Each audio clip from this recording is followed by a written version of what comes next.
मुलांनो, आपल्याला आज दोन शब्द शिकायचे. एक आहे घरंगळणे आणि एक आहे घसरणे. बघा, घरंगळणे आणि घसरणे. आता घरंगळणे म्हणजे का बघा. आता ही वस्तू आहे बॉटल.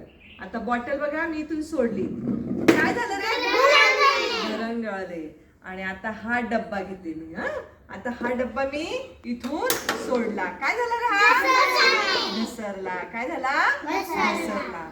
आता बघा हा डबा घेतला मी. आता हा डबा बघा बरं, काय झाला? घरंगळला. काय झाला? घरंगळला. आता हे बाहुलं घेऊया. आता हे बाहुलं बघा इथून सोडलं मी, काय झालं? घसरला. का घरंगळला? घसरला. म्हणजे बघा कोणती वस्तू घसरते? जी सपाट आहे ना ती वस्तू घसरते. बघा आता ही वस्तू घेऊया आपण, ठीक आहे? डस्टर. आता डस्टर बघा इथून सोडलं मी, काय झालं? घसरलं. काय झालं? घसरलं. आता बघा ही शिडी घेऊया. ही शिडी. आता ही शिडी काय करते बघूया आपण. काय झाली? घरंगळली. घरंगळली म्हणजे जी वस्तू गोल आहे ती काय होते? घरंगळते. आणि जी वस्तू सपाट असते ती काय होते?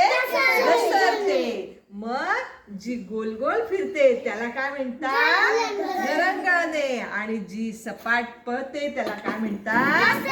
घसरणे. बघा आता हाच डब्बा. आता हा काय झाला? घसरला. आता ह्या डब्याला मी उभा करून एका बाजूने चालवला, काय झाला? घरंगळला. काय झाला? घरंगळला. आता ही बघा, तुम्ही सायकलचं चाक फिरवतात की नाही? बघा ते सायकलच्या चाकासारखं आपण समजूया. आता काय होतंय रे? घरंगळलं आहे की नाही? आणि हीच वस्तू मी अशी सोडली तर काय झालं? घसरला. समजलं? मग कोणते शब्द शिकलो आपण? पहिला कोणता? घरंगळणे आणि घसरणे.